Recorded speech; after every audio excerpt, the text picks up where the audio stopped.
Welcome, everyone, and thank you for joining. Ever wonder how the world's biggest companies make sure that the right people have the right access without risking a security meltdown? Today, we are pulling back the curtain on modern identity governance. As the digital world grows more complex, the stakes get higher. But here's the good news: while the challenges are multiplying, the solutions are getting smarter, more automated, more intelligent, and more powerful than ever. Stick with me, and by the end of the session, you will see how the magic really happens. Let's dive in. Sounds familiar? You start a new job, you're all fired up, ready to go, but you can't do a thing. Why? Because you're stuck in the awful IT waiting game, just trying to get the access you need. This might take any time from days to weeks. Well, that exact frustration is what modern identity governance and administration, or if it's a mouthful, let's call it IGA, is built to eliminate. There's a plethora of IGA solutions in the market, from Oracle to Okta, Entra ID, Savient, and SailPoint, to name a few. I will try to keep this as vendor neutral as possible. Coming back, so why is this such a huge deal for businesses? Well, it really comes down to the unbelievable scale of the challenge. We are not talking about a handful of people and a few apps. We are talking about a massive tangled web of connections that can turn into pure chaos if you don't manage it right. First up, you've got the people. A typical medium to large corporation can have thousands of different identities to manage. We're talking employees, contractors, partners, even non-human identities like service accounts, automated bots, and every single one of them needs different access. Now take all those people. They need to connect to a sprawling jungle of applications. You got your modern cloud apps like Office 365, but you also got critical applications like Active Directory, as well as old school legacy systems chugging away in the company's own data center. And here's where it gets kind of wild. You multiply those thousands of users by those hundreds of applications, and what you get is absolutely staggering. You're talking millions of individual permissions or entitlements that someone somewhere has to manage, track, and keep secure. Entitlements are the specific permissions or privileges granted to a user account within an application. It defines exactly what you can do, like read access, write access, read permissions on a specific file, access to a particular function in an app, etc. So that brings us to the big question. How on earth does a company control all this chaos? To really get it, let's follow the journey of a brand new employee, James, who say is joining as a manager. We're going to see how a modern IGA platform handles his entire life cycle from beginning to end. Okay, so it's James' first day on the job. This is what we call the joiner phase. And the goal here is simple. Let James hit the ground running and be productive from day one, but also do it securely. The secret sauce here is something called birthright provisioning. It's a fancy term for a really smart idea. Instead of waiting for someone to manually request access for James, the system looks at who James is, his job title, his department, etc., and automatically gives him the baseline access he needs to do his job. For example, if he is a manager in the finance team, he might be given access to financial applications used in the corporation, like NetSuite, apart from being provided standard end user access to applications like Active Directory, email, HR system, etc. And the best part? This whole thing happens automatically. The second HR creates James' profile, the IGA platform sees it.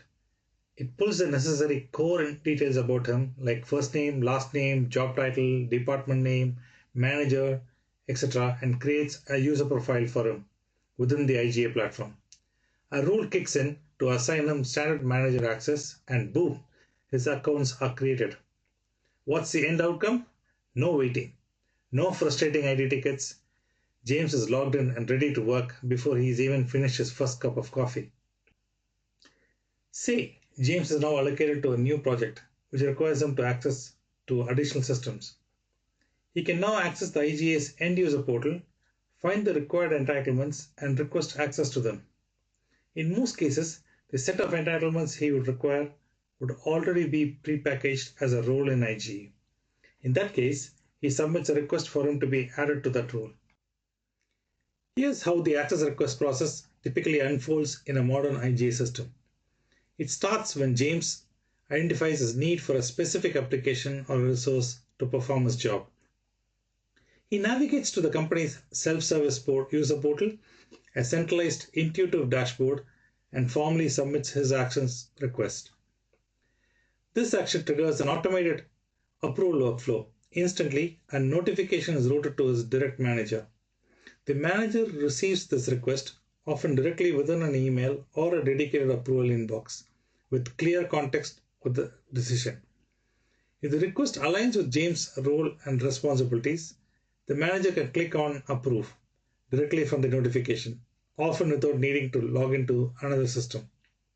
Now, depending on the sensitivity of the requested access, for instance, if it involves financial systems, privileged permissions, etc., the request may then be escalated for additional approvals. This could go to an application owner or a data custodian, etc. This multi-tiered approval ensures robust governance and risk management. If all required approvers grant their consent, the IGA platform automatically moves to the fulfillment phase. It seamlessly integrates with the target application, say ServiceNow, Salesforce, or Active Directory, and provisions the access for James, all without any manual intervention from the IT team. Conversely, if any single approver in the chain rejects the request, the workflow is halted immediately. James is notified of the decision and the access is not granted. Critically, every step of this process, the initial request, all approvals or rejections, timestamps, and the final outcome is logged in detail within the IGA system. This creates a pristine, indisputable audit trail for compliance demonstrations and internal security reviews. In essence, it transforms access control from a manual, opaque process into a transparent, efficient, and secure workflow that balances user productivity with organizational security. We all know people don't stay in the same role forever, so let's fast forward a bit. James has been crushing it and he's been promoted as a director in finance. This is the mover phase and brings a whole new set of challenges. As a new director, James needs access to new things, maybe some sensitive financial reports, but what about all his old access? This is a critical moment. If you don't manage this correctly, people just keep collecting more and more permissions over time.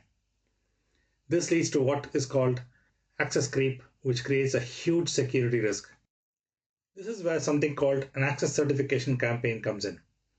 Just think of it like a scheduled periodic checkup for permissions. Managers have to formally review their team's access and say, in this case, James needs this, or no, he doesn't need this anymore. So, during this campaign, James' manager gets a task from the system. They look at all of his access, the old stuff, and the new requests for his director role. They can approve the few new things he needs, and just as important, they can revoke the permissions he no longer requires. This is how you enforce a super important security rule, the principle of least privilege. While campaigns like user manager campaigns are generally annual, application owner campaigns might be done more frequently, say once a quarter for a critical or a sensitive application. In this, the application owner reviews the access rights of users and certifies for that application. This is also a requirement for meeting regulations like SOX, GDPR, HIPAA, and PCI DSS, to name a few. In short, access certification is not just an IT task. It is a critical business control that protects company assets, ensures regulatory compliance, and reduces risk.